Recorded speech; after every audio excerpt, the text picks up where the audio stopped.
Hello, friends. Welcome to Science Talk. I am your host and resident oceanographer, Jim Massa. I want to discuss with you today this article that was published June 30th of this year in JGR, Earth's Surface. And the title is Accelerating Ice Mass Loss Across Arctic Russia in Response to Atmospheric Warming, Sea Ice Decline, and Atlantification of the Eurasian Arctic Shelf Seas. That's basically talking about the Barents seas, the Laptev, the Kara, the East Siberian, all those places there. I have discussed with you before how Atlantic water is influencing the Arctic Ocean and basically Atlantifying the region, i.e., that the oceanic water of the Arctic is starting to reflect characteristics more typical of Atlantic water, i.e., warmer temperatures, higher salinity values, and so forth. And of course, this intrusion is influencing what takes place. Now, this is a very detailed paper with a lot of symbols and locations and so on. I'm going to do the overview here. I'm not going to get into the weeds. I'm going to do the overview because of the information that I wish to share with you. I, of course, will leave the URL in the comments section for those who want to take, a deep dive into this and examine it. If I was to do a deep dive to discuss this paper in detail, it will probably be a 3-hour video, in all seriousness. But this is a very good paper.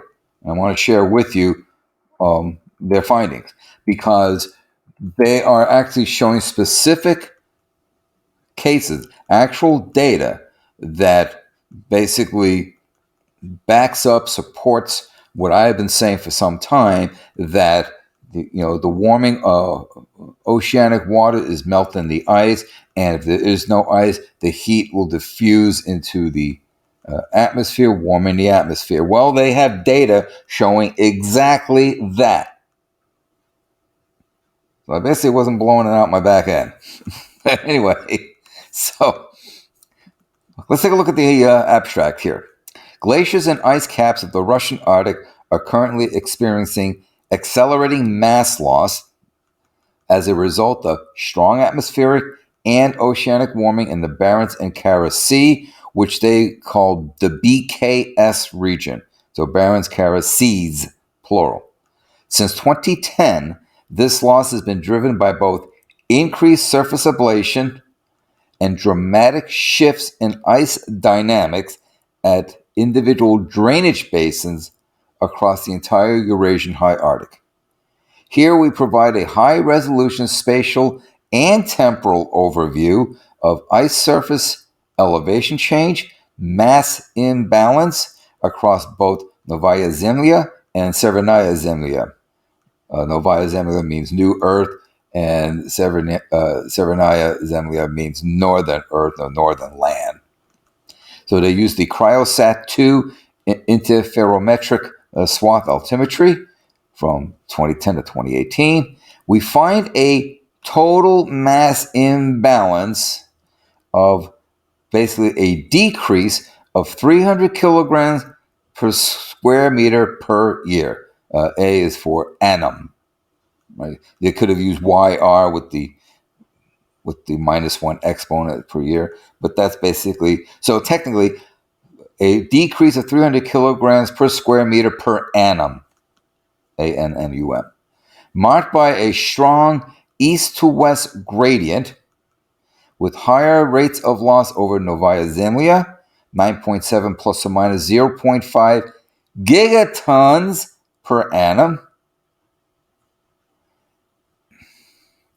at 431 plus or minus 22 kilograms per square meter per annum in the west, compared to Severnaya Zemlya, 1.7 plus or minus 0.1 gigatons per annum at 97 plus or minus 8 kilograms per square meter per annum.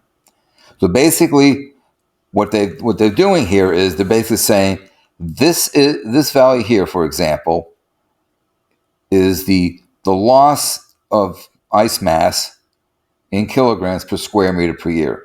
When you integrate over the entire land area that is Novaya Zemlya, it translates into this amount, 9.7 plus or minus 0.5 gigatons per year. Right? So this value per square meter translates to this value in gigatons per year for the entire land mass under consideration. Same thing here for Severnaya Zemlya. Correlation between time series of surface elevation change and climate forcing reveals a quasi-linear relationship between coupled ocean atmospheric forcing and glacier change over Novaya Zemlya, in agreement with similar findings from East Greenland. We further discern the likely role of ocean warming as the key factor driving dynamic ice loss in Severnaya Zemlya, owing to increasingly warm Atlantic waters circulating along the Eurasian continental margin. Okay? I'm going to repeat that. Likely role of ocean warming as the key factor driving dynamic ice loss in Severnaya Zemlya, owing to increasingly warm Atlantic waters circulating along the Eurasian continental margin. We conclude that simple linear relationships between environmental forcing and glacier change may be sufficiently accurate to parameterize ice loss in regions where synchronous coupled ocean atmospheric forcing prevails. Now, this ocean atmospheric forcing they're talking about is what the Arctic dipole, along with the Arctic oscillation, is how it affects surface currents in the Arctic Ocean. That's basically what they're talking about there. Okay. Go through the introduction here. The Russian Arctic archipelagos of Novaya Zemlya and Severnaya Zemlya are surrounded by the Eurasian Arctic shelf areas, which together with the adjacent Eurasian basin of the Arctic Ocean form a contiguous region currently subject to intense atmospheric and oceanic warming compared to global and Arctic-wide trends. The Barents Sea has been described recently as an Arctic warming hotspot, and they cite Lind et al. 2018 paper, with temperature anomalies of 7 degrees C. Anomalies. That means 7 degrees C warmer than historical averages in January 2016 relative to this 30-year period, 1981-2010. Ocean heat content in the upper 100 meters increasing at 39 plus or minus 9 megajoules per square meter per annum during 2010 to 2016. Okay, there's the heat that I've been, look at some of the previous videos I've done on this before, where I talked about all this oceanic warm water moving into the Arctic Ocean. Well, yeah, we actually seen some values assigned to it. And when you consider the size of the Arctic Ocean, it's kind of a smallish basin, really. That amount of heat is going to do something. And don't forget, this heat continues. It continues to pour in through Fram Strait, through the Bering. It continues to pour in. It's not a one-off. Amplification of polar warming relative to the lower latitude is driven by enhanced heat transfer between the ocean and the atmosphere in response to rapid sea ice decline. In the Eurasian Arctic, enhanced meridional heat flux and vertical mixing are sustained by anomalous inflow of warm Atlantic Ocean water, shifting atmospheric storm tracks and wind, and by a range of climate dynamic feedbacks and radiative processes that are progressively expanding north and eastwards across the BKS. That's figure 1 here. We'll take a look at that in a moment. The northeastward expansion of Atlantic climate into the Eurasian High Arctic, or Atlantification, affects, in turn, ocean stratification and ventilation. Now, when you talk about ocean ventilation, that's just another way of saying vertical mixing and overturn. That's what that means. So, Atlantification affects in turn ocean stratification and ventilation. A couple of papers, including my good friend Igor Polyakov in his 2017 paper. So then we look at sea ice processes, glacial dynamics, and mass balance. Okay, so let's take a look at first I'll read through the description, and then we'll enlarge the diagram. So to show a map of the Eurasian Arctic and schematic indicating the location of major ocean currents, eastward progressing Atlantification. Now, this is a big paper that Igor published a couple of years back. Very important paper, excellent findings. Associated regional climate feedbacks involving rising surface air temperatures, SAT, surface air temperatures, Atlantic water inflows, AWI, receding sea ice concentration, SIC. Prominent features discussed in the text, the St. Anna Trough between Franz Josef Land, FJL, and Severnaya Zemlya, which is SZ. Novaya Zemlya gets abbreviated NZ. So it's Novaya Zemlya, not New Zealand. Sorry, Kevin. And the continental slope between the shallow shelf seas and Arctic Ocean basins. Okay, so let's take a look at this. And can actually, there we go. So here's Lomonosov Ridge, Amerasian Basin, the Eurasian Basin. You see this light blue here? That's all these shallow shelves. Okay, so right now, okay, they show through the Laptev, the East Siberian is up over here. SZ, that's Severnaya Zemlya, that's this right here, those little bit of land areas. Of course, the Kara Sea, there's Novaya Zemlya right there. Then we get into the Barents Sea. All these arrows show the flow of water in. This red is the warm influx of the Atlantic water, and this is some of the cooler waters within the Arctic Ocean. Atlantic water intrusion, sea ice concentration, surface air temperature. This is all part of a feedback mechanism that as we bring in the warm Atlantic water, so the warm water affects the ice. You lose the ice. Now you lose the ice, and that heat diffuses into the atmosphere, warming up the atmosphere. So that's what's being represented by this little circle-ish thing here. And of course, this is the general direction of how things are being affected.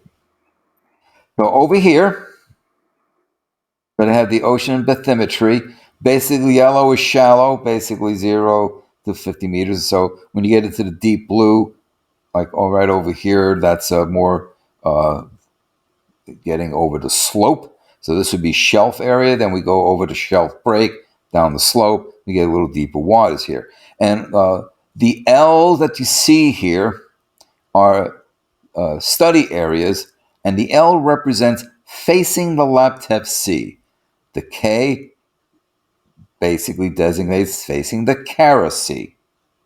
So it's trying to, say which side it faces, which oceanic side. So this up here was Severnaya Zemlya. This down here is Novaya Zemlya. And we see the same thing here. The K's represent areas that face the Kara Sea. The B represent study areas facing the Barents Sea. And then they even give further names. They get very, very detailed in the text. We leave that as be that as it may. My main point is to share with you their major findings here. Okay. So,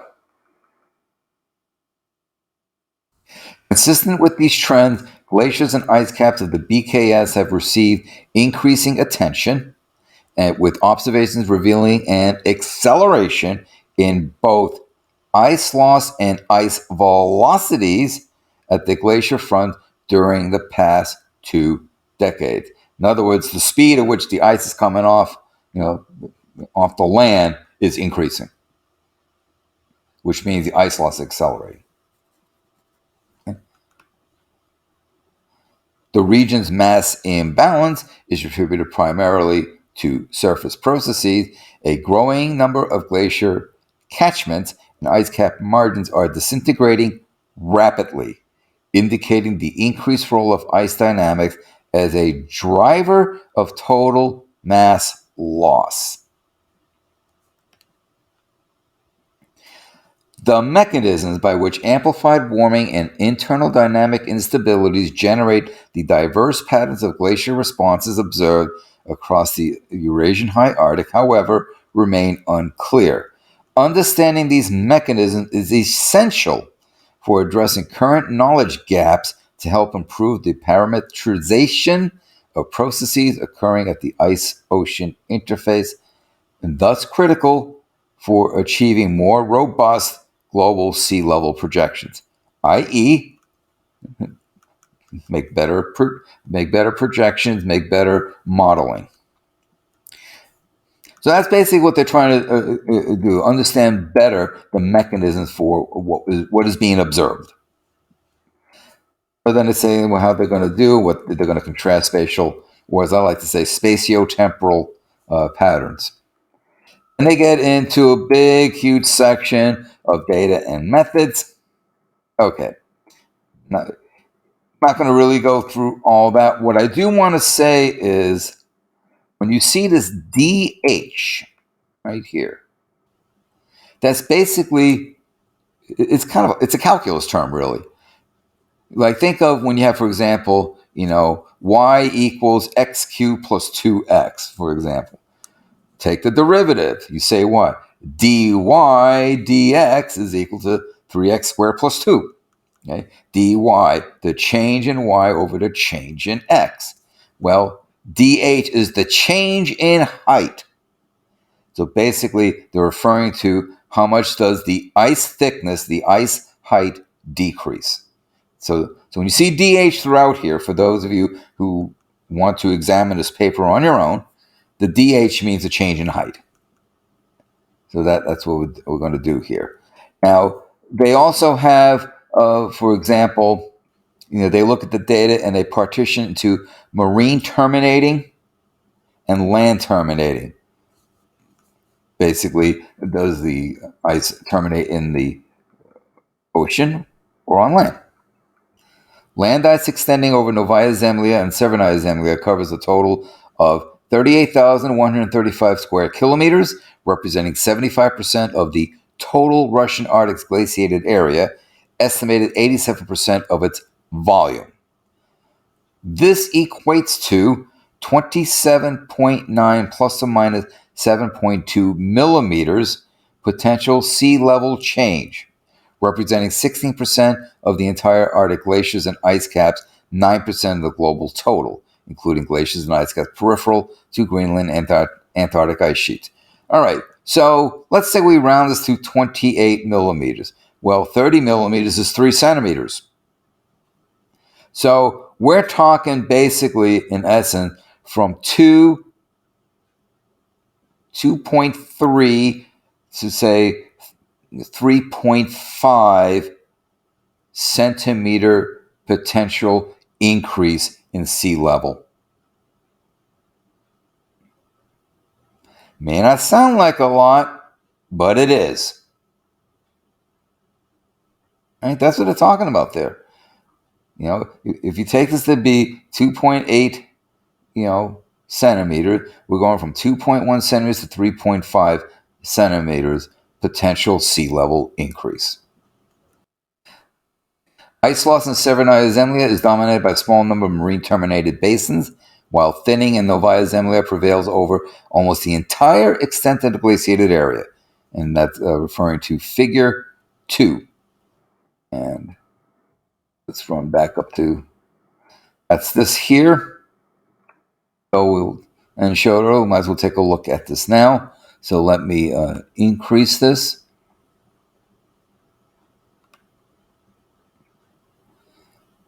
So here are all the different sites and so on. So this again faces the Barents. This faces the Kara, right? So this is Novaya Zemlya. This is the marine terminating, and then when they look at the land terminating, and they do the same thing over on Severnaya Zemlya.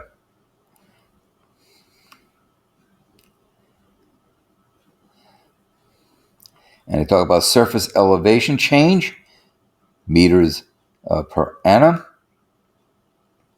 And where you see is red, we lost. Where you see blue, there was some gain. So it goes from -2 up to +2. Local conditions will determine if it's a gain or a loss of the ice. And here they talk about, here's the area coverage, 62% versus 38% for marine versus land terminating. Mass budget, gigatons per year, -5.9 plus or minus 0.4, -3.8 plus or minus 0.2. So if you were to add this, that'd be like, what's that, -9.7. Specific mass budget, kilograms per square meter per annum, and they give you the values. And they do that likewise for both Novaya and Severnaya Zemlya. That's really what they're getting at there. And let's scroll back down. Tidewater glaciers drain ice from large parts of Novaya Zemlya's ice cap on Severny Island along the Barents and Kara coast, where their termini end in relatively shallow fjords or in bayments. Thinning rates across these basins are highest below 200 meters above sea level, where they reach up to 4 meters per year locally. On average, thinning is 50 to 60% greater along the Barents coast compared to the Kara coast. More likely because you're getting direct influence from the warm Atlantic water intrusion, which would then, any heat diffusing to the atmosphere will help melt that ice. There was a slight thickening of the ice, less than a meter, but limited to the northernmost basins of the ice cap. Nearly half of the total glaciated area of Severnaya Zemlya is marine terminating. 58% was found within the Academy of Sciences ice cap in the north of the archipelago. The remaining marine terminating basins face east along the Laptev coast, with the exception of one basin, etc., etc. Now, this is what I found to be interesting. Owing to the high density of the Cryosat-2 satellite imagery, they're able to produce for the first time in the Russian Arctic statistically robust time series of surface elevation change for individual catchments using 90-day time steps. We compute individual time series, so on and so forth. Because tidewater glaciers are likely to exhibit a more variable response to forcing owing to the additional complexity of ice-ocean interaction and varying boundary conditions, we also compute time series for each individual tidewater glacier basin in Novaya Zemlya's 7 control areas. We exclude only basins previously identified as surge type. And so they have a whole bunch of names for these locations.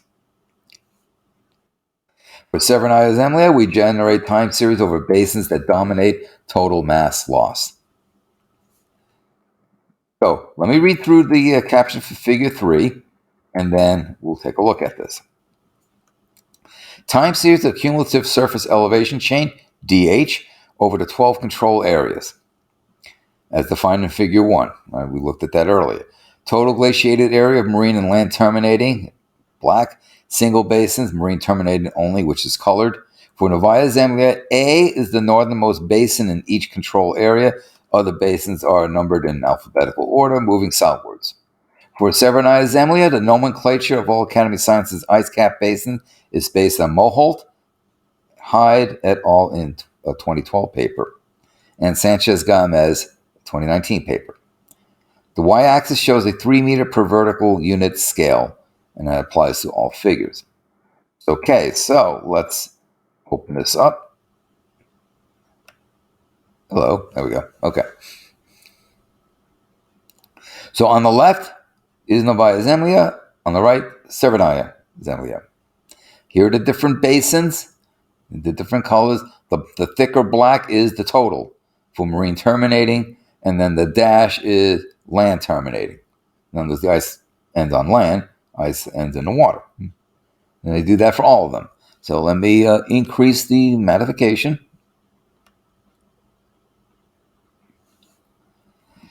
So in essence, what you do is, if you see the total here, this solid black, let's look at that.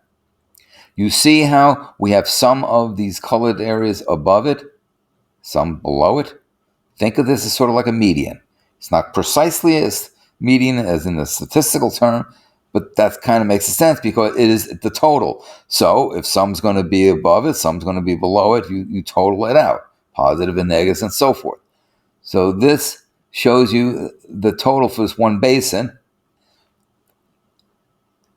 This, if you were to run a regression through it, and they did that later, shows either no statistical difference, in other words, it didn't statistically significantly increase or lose ice. Maybe it might have increased a bit, but when you look at, let's scroll down, you can see that there is a slight negative trend here. There's a huge ice loss going on. Let's see, what station is that? What blue is that? That looks like station F. Okay. We see definite declines here in the other locations. You see a decline in the amount of ice. And again, B is the side facing the Barents, K is the side facing the Kara Seas. We look at this here. This is the same idea as over here. Looks like might be statistically insignificant changes in either gain or loss, although certain regions will show a loss, certain regions may show a gain. Okay? It's when you look at the combined total. All right, keep that in mind. Some of these areas are showing ice loss. They're just doing the total for the islands. Look at this one here. It's basically lost. I mean, it just like lost all its ice. Look how much fell off. Looks like this is a slight increase. And again, I'm doing an estimated linear regression line, and this is definitely an ice loss. So that's basically what they're showing here, is that this is showing the ice loss. This is showing the change in height. I'll get to mass balance or imbalance in a bit. So this is showing the change in height, DH. Okay? We observe consistent temporal patterns of change along the Barents Sea coast, Novaya Zemlya, with a gradual shift toward more negative thinning. I mean, the DH is decreasing from north to south. Surface elevation change for the sum of all basins has remained relatively stable during the measurement period. That's this one here, that one right there. Then they talk about why all the different regions show different differences. This likely reflects differences in dynamic flow characteristics influenced by surface slope, basin hypsometry, or variable boundary conditions such as fjord depth and shape, and so forth.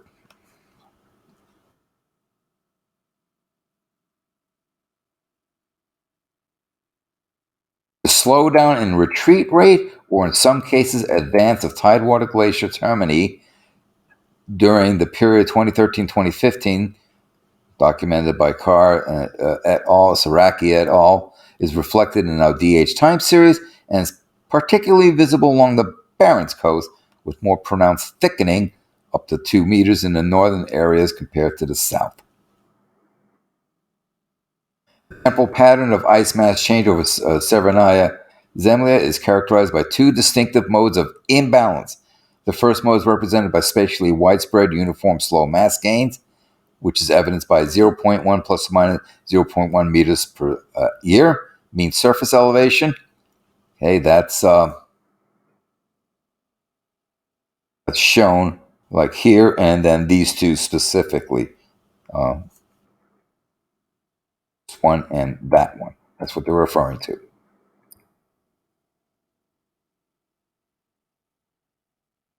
And then, of course, you had the one with the dramatic losses in region K25 the result of changes in the basin. That's either V or 5 on, probably V, on Vavilov ice cap, which started to accelerate and thin dramatically after 2015. That's this one right here. Massive. Again, I'll show that you can see K25. Okay. This is the one I want to really discuss with you. Mass balance. We convert rates of surface elevation change to volume change using glacier area from RGI 60 and derive mass budgets assuming no spatial or temporal changes in ice density. We calculate mass balance regionally according to basin type, marine and land terminating, and so on and so forth. The table here, I'll get to in a moment, is dramatic. From 2010 to 2018, Novaya Zemlya lost ice at an average rate of 9.7 plus or minus 0.5 gigatons per annum, or 8.5 plus or minus 0.4 gigatons per annum from 2010 to 2017. In other words, they just looked at it to 1 year prior. And they're basically saying that their estimates is basically agreeing with other studies.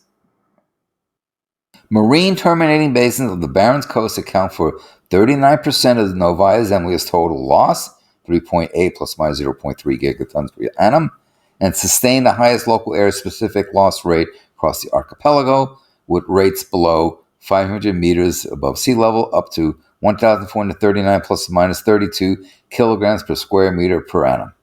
A mean rate across catchments of 523 plus or minus 37 kilograms per square meter per annum.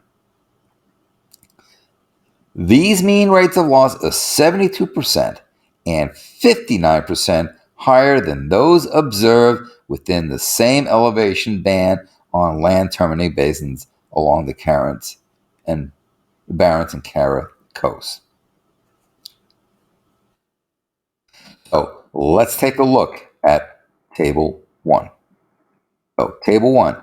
Glacier and ice cap mass balance in area for regional, sub-regional aggregates of land and marine terminating basins across Novaya Zemlya and Severnaya Zemlya. Okay. So the first part is Novaya Zemlya to give the total. Then as we scroll down, and the different regions here, we scroll down, and then you get to Severnaya. So let's take a look. So in total, this is what you start with, right? This is like the different. There was a decrease, as I just reported, a decrease of minus 9.7 plus or minus 0.5. When you look at the marine terminating, it's minus 5.9 plus or minus 0.4.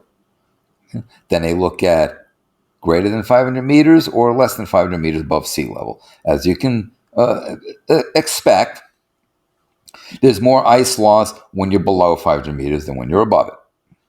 Then they break it down by the Barents Coast, okay? Again, the total and then marine terminating. Right? You can see the values here. And some of the specific study site location, again, they give you the specific. But when you look at all of this, we see what? Everything is negative. All right? Everything is negative.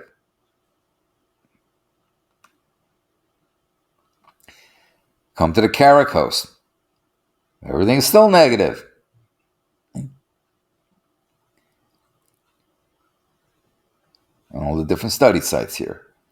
Now let's look at And by the way, right, these values here show the area. So what you start, the difference, right, that kind of stuff. Now what's interesting is, let's look at these Severnia. Overall, there's still a loss, minus 1.7, minus 1.9. But now look at this, okay? The marine terminating was more than the total. Why is that? Right here, there's a little bit of a gain. A little bit of gain. We see the same thing down here. And that reflects, let's see if I can scroll quickly up. Excuse me. Quickly up to that figure right here. That corresponds to these guys right there. Little bit of ice gain. This is the one that just had a buttload of ice loss. So this is the per annum, and this is kilogram per square meter per annum. We see overall losses, right? So this is Novaya Zemlya. All these losses here. Continual lossing, right? So this is on the gigatons, this is kilograms per square meter. Everything's per year. Giving you a total here. Now we come to Severnia Zemlya. And I've already indicated where it was positive. Here's another little bit of a positive. So if the change is minus 1.7, so you got minus 0.8, which is the difference, minus 0.9 plus a 0.1 gives you the minus 0.8. And then we have minus 1 plus 1 minus 0.9. That's for different locations, right? Different study sites. And you can see some places like this one here had a little bit of gain of snow or ice. And snow compacts. But overall, when you look at the overall picture, with the exception of the land terminating, everywhere pretty much the net is a loss. It's the only one where the net is a gain. But overall, ice is being lost in the Russian high Arctic. Overall, our results reveal a latitudinal gradient and area-specific mass balance across NZ's ice cap, which is clearest above 500 meters above sea level, applies to both marine land terminating basins. Area-specific losses generally increase southwards. There is also a clear longitudinal mass loss gradient between the east and west coast of Novaya Zemlya, with glaciers along the Barents coast decreasing, on average 59% and 52% for the land terminating basins. The 2010 to 2018 mass imbalance in Severnia Zemlya was dominated by the acceleration of ice flow from Basin V, and the basin lost on average basically 3,000 plus or minus 250 kilograms per square meter annually. This estimate includes large areas situated along the southern eastern margins. We also confirm significant losses from 4 ice streams during the Academy of Sciences ice cap, in particular Basin C and D, which dominate the overall loss rate of 576 plus or minus 40 kilograms per square meter per year within controlled domain. Ice discharge from these 2 basins was estimated by Sanchez Gamez in 2019 at 1.13 plus or minus 0.9 gigatons per year for the period November 2016 November 2017, using ice density of 900 plus or minus 17 kilograms per cubic meter, the equivalent of 1.07 kilograms per square meter with an ice density of 850 kilograms per cubic meter. This compares well with a longer-term mean from 2010 to 2018 of 1 plus or minus 0.1 gigatons. Okay, let's look at climatic trends in the BKS region. Glaciers and ice caps of the Eurasian High Arctic have been exposed to multi-decadal atmospheric and oceanic warming and associated high rates of sea ice decline with increased intensity in the western compared to eastern parts of the region. This exposure has triggered extensive acceleration of ice loss and induced widespread thermal and dynamic regime shift across the entire BKS. So they're now trying to investigate regional synoptic climate variability in an attempt to identify whatever forcing mechanisms may be at work. So they looked at changes in air surface temperature, sea surface temperature, subsurface ocean thermal forcing. Translation: intrusion of North Atlantic intermediate water, as well as sea ice concentrations. So these are the anomaly trends over the baseline period from 2003 to 2018. So this is 2 meter temperatures, 2 meter seasonal anomalies relative to 1979 to 2018. So that's about what, a 38, 39 year period. And then figure 5, they look at more. They look at sea surface temperatures. So let's take a look at figure 4 first. Okay, so as we can see here, it's a hell of a lot warmer, right? This is air temperature, 2 meter air temperature. We see it's considerably warmer. Let me increase that a wee bit. FJL, Franz Joseph Land, right? So you can see how the air temperature is warmer. And this is the baseline that they're comparing to. And as you can see, there's a bit of a slope here. Whether that slope will be statistically significant, they demonstrate that it is. But we can see that the temperature starts increasing basically from like 2006 or so onwards. That's what this is showing. That's the temperature. Sea ice concentration, it's decreasing. Now, this is a little interesting. It seems to be a massive drop and seems to be building back up. So that could be local conditions, such as what the Arctic Dipole may or may not be doing. There could be other factors going on. But when we look at on the Barents side, keep in mind, right? This is Novaya Zemlya. This is Severnaya Zemlya. Okay? There's more ice loss on the Barents side. It's over here. Makes sense. That's where the warm Atlantic water is coming in. Over here on the Kara side, it might be a little bit sheltered. So there might be a massive drop-off for whatever mechanism with maybe a slight increase. Same thing happening here on the Severnaya. Although we see Severnaya, there is a decrease in sea ice loss, not as dramatic. And this shows you the sea ice anomaly trend. And we see a lot more loss over here on the Barents side than we do elsewhere. Although, when you look at the whole region that's featured here, it's all in the negative. We don't see any light blue, turquoise, or dark blue. So there's sea ice loss basically everywhere. Now over here, the 2 meter anomaly trend shows a cooling down. Okay, keep in mind, this is land. Right, so here's the water. This is land right here. So,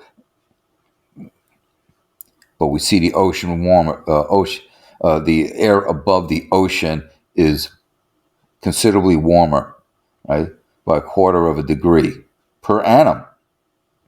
Right, that's per annum. So that's the entire year. That's heat diffusing into the atmosphere. That's what that is. That heat diffusing, if it's, this is the warm Atlantic water. Warm Atlantic water is not here. That's South land. So yeah, it might be a little cooler. You notice the scales are different. right? We go 0.15, 0.2. Okay, this is going from 0 all the way up. So basically, what it's saying is that this is the baseline, and we're working off the baseline here. And we can see that compared to a baseline, everything else is really warmed up. So this is heat diffusing from the warm Atlantic water intruding in and diffusing upwards. That's what that is. Hey, now let's look at figure 5. Okay, now we're looking at sea surface temperature anomalies. This is kind of interesting. Again, Serena Zemlya, kind of not really any noticeable changes, really. We do see a change here in Novaya Zemlya, right? We do see that.